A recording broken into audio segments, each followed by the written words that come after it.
From Studio A in Texas, USA, welcome to In Wheel Time, the award-winning all things automotive car talk show. Coming up on today's 2-hour show, we talk about all things Bronco. This week was the debut of the all-new retro-looking Bronco. It's pretty cool. We've got the scoop.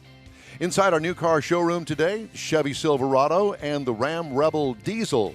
We'll give you an in-depth review of each. We've got this week's automotive news and our weekly Ram Tracks and Jeep Trails features. Conrad has his Conrad's Car Clinic. And we also have a few surprises for you as well. All that and more just ahead on today's 2-hour In-Wheel Time car show for Saturday, July 18th, 2020. Howdy. Along with Mike Out of This World Mars, King Conrad DeLong, Don Armstrong here. So glad that you could join us today. And I have to tell you a little story before we actually get going at the show this morning. And that is that Mr. Mars has acquired a whole array a whole video array here that we've been they've been working on for 2 hours to get ready. Well, guess what? We're using the old cameras. We're using everything old. So hopefully we'll be able to. We need to go. I forgot to bring a grandchild with me to show us how to make it all work. Well, there is that element that we're missing. And we'll talk about that later.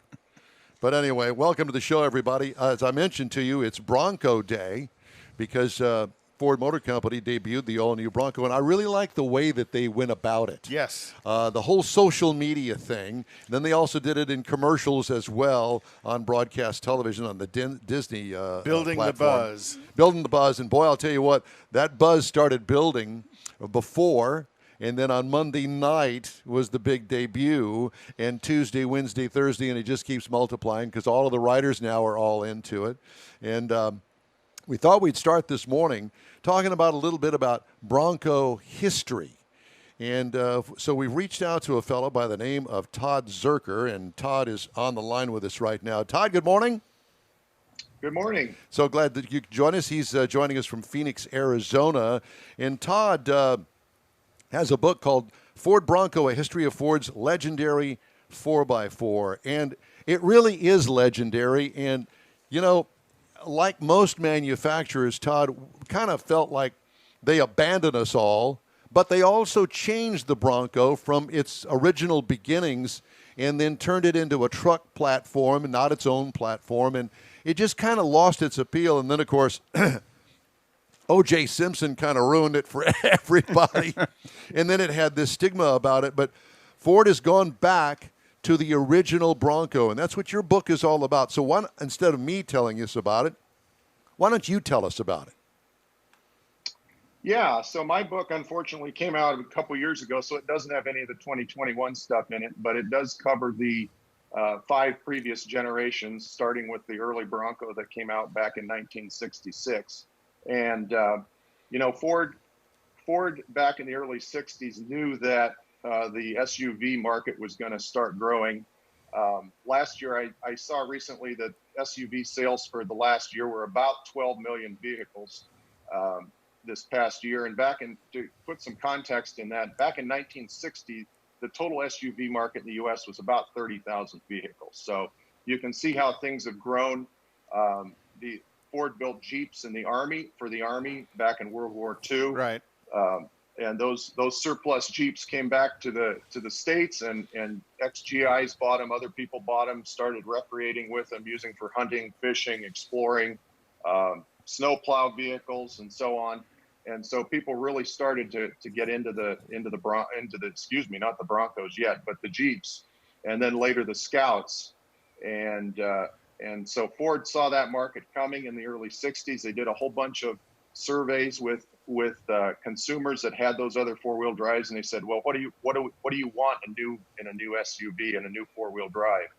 And so people said, well, the GIs were getting to be in their 30s and 40s by then. They wanted a little more comfort, and so they wanted roll-up things that we take for granted today, like maybe roll-up windows and doors and windshield wipers, and maybe even a radio and a heater would be nice. And something the interstate highway system was being built. So they said, well, let's maybe something that could go faster than 45 or 50 miles an hour. And so Ford took all that together and came out with the Bronco in August 11th of 1965. And it was also an immediate hit.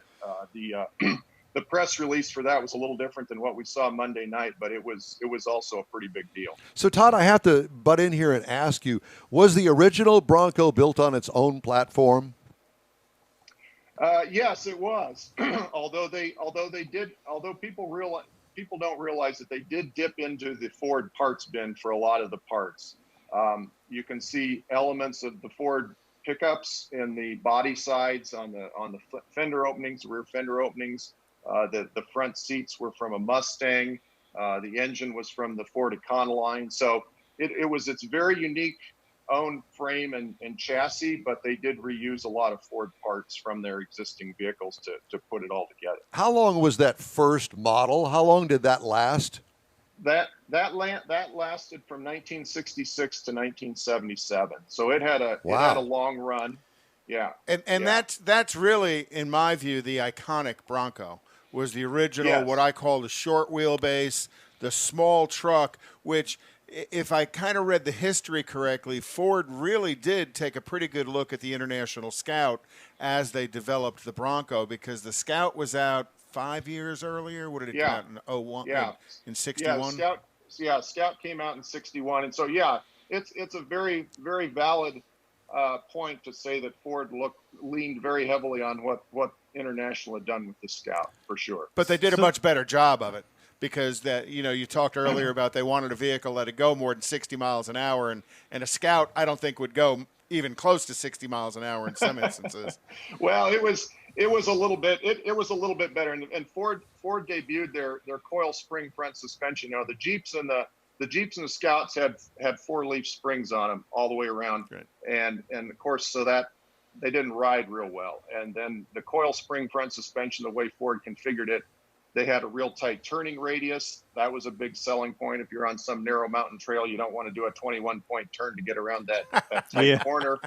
And they did some other things too, technical wise. They had what they called a through drivetrain. So instead of splitting a bunch of gears in the transfer case, it could just go straight through. So you didn't have as much gear whine, and a few other things like that they did that really made them pretty nice vehicles. It became more sophisticated. So let's move on now to the second phase of the Bronco. And so that was from 78 on? Yeah, just 78, 79 were the second generation. And Ford had actually started working on that many years earlier. A lot of people don't realize that. But, the Blazer came along in 69, and by 2 or 3 years later, the Blazer was handily outselling the Bronco. You could get automatic transmission, disc brakes, air conditioning. It was much more civilized.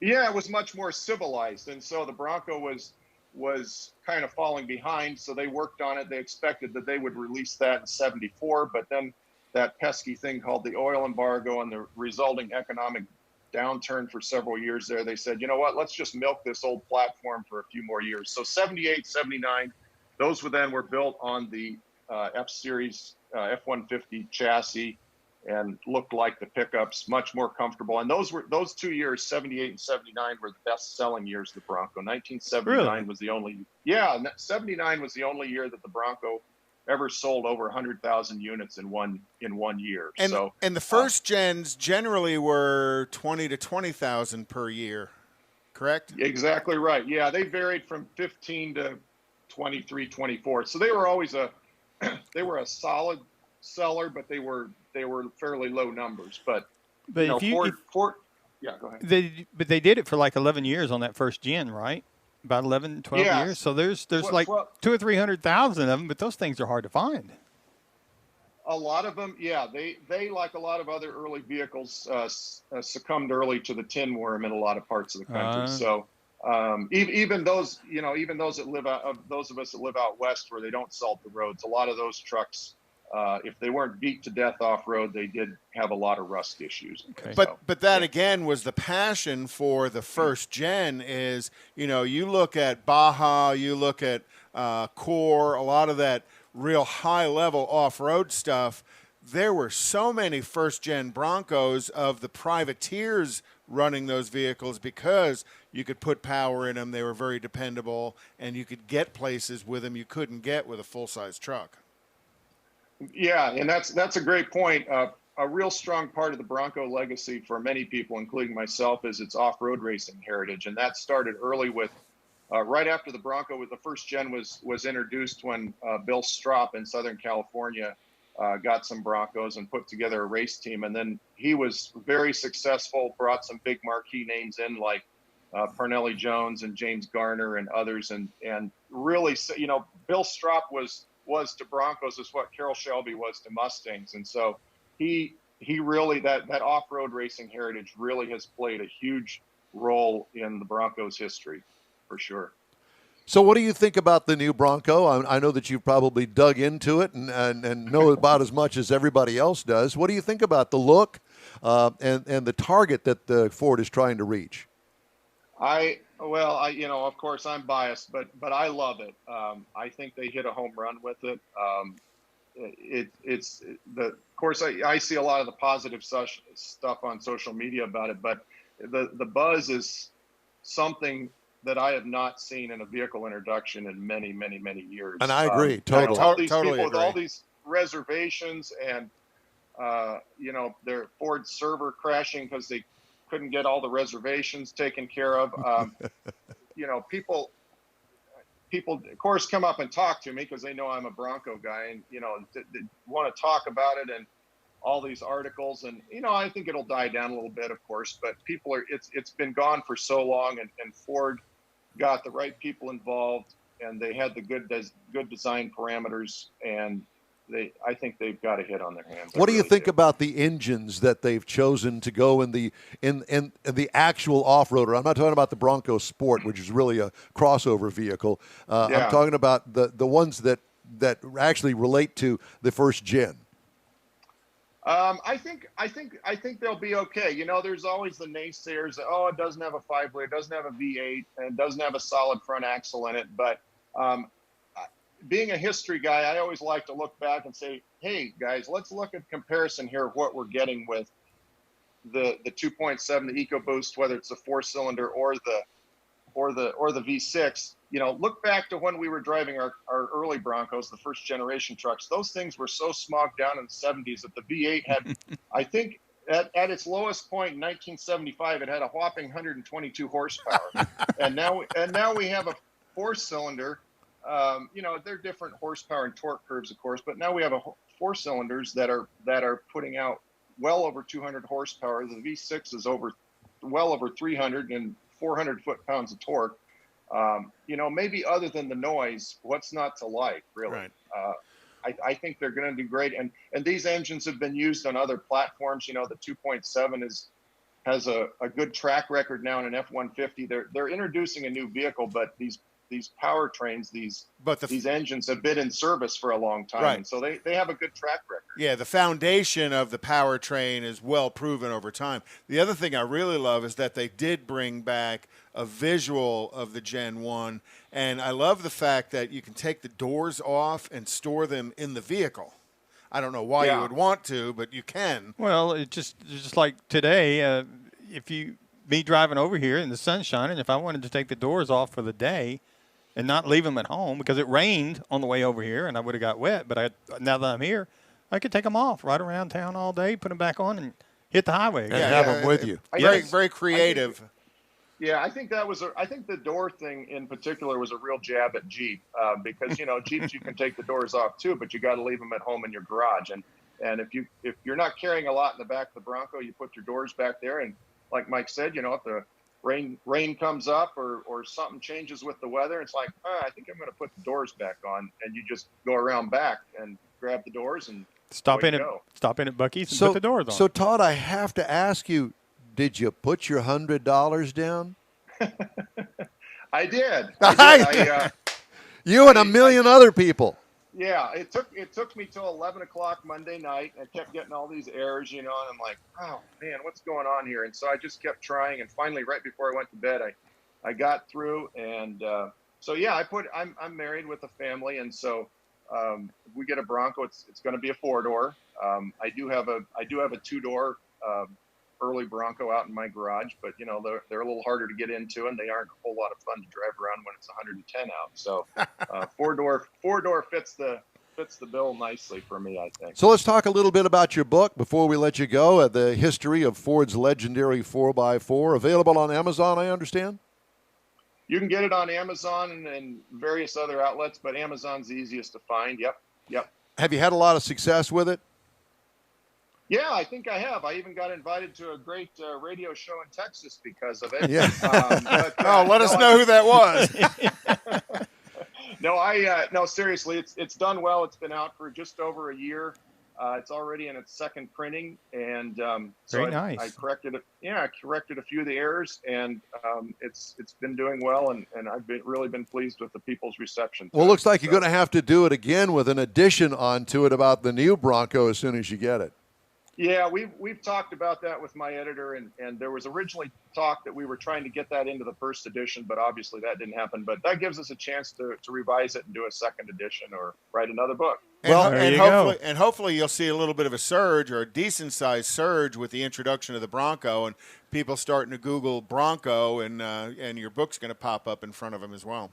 Yeah, that's what I'm hoping for. Well, yep. Todd, it's a pleasure to talk to you. Thank you so much for joining us today. Stay cool out there in Phoenix, and we look forward to reading your book, and we'll look forward to getting your review as soon as you take delivery on your new Bronco. All right. Thanks, guys. Thank you, man. Thank you. Talk to you soon. That's Todd Zuercher. The book is called Ford Bronco, A History of Ford's Legendary 4x4. All right, a review of the Chevy Silverados coming up next on the In Wheel Time Car Show right after this quick break. Are you one of those people who thinks it's okay to drive stoned? I mean, what's the worst that can happen? You end up driving below the speed limit? It's no big deal, right? Wrong. The truth is, your reaction times slow way down when you're high. You not only put yourself in danger, but everyone around you. Talk about a buzzkill. Stop kidding yourself. It's not okay to drive high.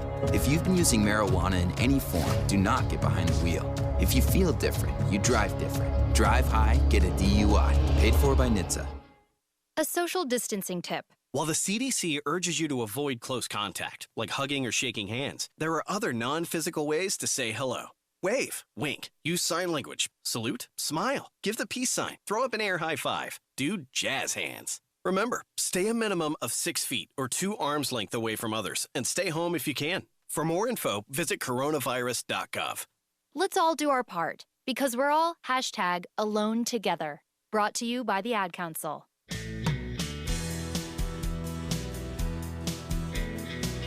Hey, thanks so much for joining us for today's In Wheel Time Car Show. We appreciate you staying with us. And, this show airs every Saturday live from 10 a.m. to noon Central Time. And we invite you, if you're just tuning in, to join us every Saturday. Time now for this hour's car review. Mr. Mars has a look at the Chevy Silverado. Yes, I did. The 2020 Silverado Crew Cab RST two-wheel drive. A lot of the vehicles we've been getting the last year or so, four-wheel drive. I guess it's because of the cheapness of it. But anyway, the reason they've gone to two-wheel drive, I believe, is because the RST package is more of a performance package. Now, this is a full-size pickup. It comes in, you can get 3 different cab styles, got 8 different trim levels, and RST is the performance trim level. So basically, the Silverado was all redone in 2019. So 2020, they've added tweaked a few things. They've added a bed camera. They've added some tie downs inside the bed and some different other camera views that you can get with the trailer and package. It's all kinds of options. But to look at the outside of it up front, we're going to find that the RST has the LED lighting package all the way around, and on the interior, it's got a body color styling theme, so there's really not much chrome to it. And when you get into the bed area, that's where you're going to find the bed lighting. It's got 12 different tie downs on it with power outlets back there. Got a rear corner bumper step that's real popular with GM products right now. That happens to roll on some 20-inch aluminum wheels. And package it all together, and it's got a nice, big, bold look to it. The shoulder line on it's a little bit taller, and it just looks a little bit bigger. Now, you get inside of it, got leather seating on this particular model, with the front are heated, front bucket seats are heated, the rear is a 60/40 folding seat, and it's got a flat floor in the back of it, which is really nice for cargo. Has the 8-inch touchscreen that's in the dash, so that's where you're going to find your Apple CarPlay, your Android, your HD rear vision camera that's all packaged in there as part of it. And your convenience controls are all there. Your Bose premium audio sound is there. It's even got a rear power sliding glass in that you can use from that point. So it's got a lot of features right in there in that dash. All the switches are nice and big. So if you happen to be wearing gloves, that's one thing I really liked about it is you can easily do that if you're in the cold or wearing work gloves or anything like that. Now, under the hood, there are 6 engine and transmission combinations available in the Chevrolet Silverado. We had the 5.3-liter EcoDiesel or EcoTech V8, 355 horsepower at 5,600 RPM, 383 pound-feet of torque, and an 8-speed automatic transmission. There is a separate 5.3-liter that's matched to a 10-speed automatic transmission that it's the same basic engine, but it's configured differently for that transmission. Now, if you properly equip this vehicle, you can tow 13,400 pounds. Now, it will haul, this is a half-ton truck, 2,250 pounds properly equipped. You know, we're talking a ton here into a half-ton truck. A lot of them have gone that way, so you got to kind of think about that when you go to buy these things.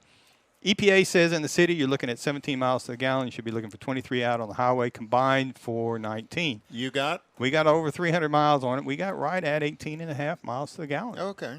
So it does really well out on the highway considering what trucks used to do. Now, I did like the way it ran, the nice RPM range that it had, because it had with the 8-speed, it shifted real easy. You really didn't notice it shifting. Well, it's got enough power. Absolutely. And I think that's really the key to these transmissions. And one of the things when you step off into it, the way it downshifts, that to me that tells a lot, because the upshift, it's so smooth, you really don't notice it. But when it starts downshifting, because sometimes it'll drop down 2 gears, right, and you don't even see it. It just automatically goes all the way down. And this one had the 323 gearing, so it was really a nice fit for running out on the road and being able to tow some stuff. And out on the highway, it's still got a truck-like ride. It's not car-like. But you drove it without a load. Exactly. You weren't towing anything. You weren't hauling anything. Yeah, but it's still got it. Which in many cases is what people do. They don't do a lot of towing and hauling. Trucks have become Which is where the daily Ram comes in with its air suspension. Thank you very much. Yeah. So you get a nice stable feel, even though it's a truck feel whenever you're going down the road. You know, you're confident in the way you're feeling with the road. So if you're comparing it with something, you're going to look at possibly the Ram 1500 that starts at around $34,000 for the crew cabs. And the Ford F-150 sets up around $35,000 to go off. The Nissan Titan starts out at $38,000, and the Toyota Tundra is up around $37,000, all in the crew cabs starting up from there. Now, the base crew cab Silverado starts at $34,800. Our base test Silverado started at $41,200 with the RST package, and optioned it up to $51,890 for the total drive out on the MSRP on this vehicle, which really and truly, if you equip the other brands, they're all within a few thousand dollars. And then you take the $12,000 right off the top with all of the incentives. That's the way that it is. Yeah. Well, these days, absolutely. You have to look at all that. They price it up to mark it down. Pretty much, yeah. That's it. All right. Thank you, sir. Hey, the In Wheel Time Car Show streams on Facebook. It also streams on YouTube and the InWheelTime.com website. Podcasts are available on Apple Podcasts, Spotify, Stitcher Radio, iHeart Podcasts, TuneIn, Google Podcasts, Podcast Addict, and so on, so on, so on. We have the events calendar and more coming up next on the In Wheel Time Car Show right after this quick break. There's no greater pain a parent can suffer than losing a child. And yet, heat stroke deaths in hot cars are on the rise. The temperature inside a vehicle can reach deadly levels in just a few minutes. Leaving windows cracked does not help. These preventable deaths can occur even when the outside temperature is as low as 57 degrees. Never leave your baby or child in a vehicle, even for a short period. And always check the back seat before you get out of the car. Where's baby? Look before you lock. Paid for by the National Highway Traffic Safety Administration. Social distancing slows the spread of coronavirus, so we should all stay home to lower the risk for everyone. More info at coronavirus.gov. Let's all do our part, because we're all #AloneTogether. Brought to you by the Ad Council.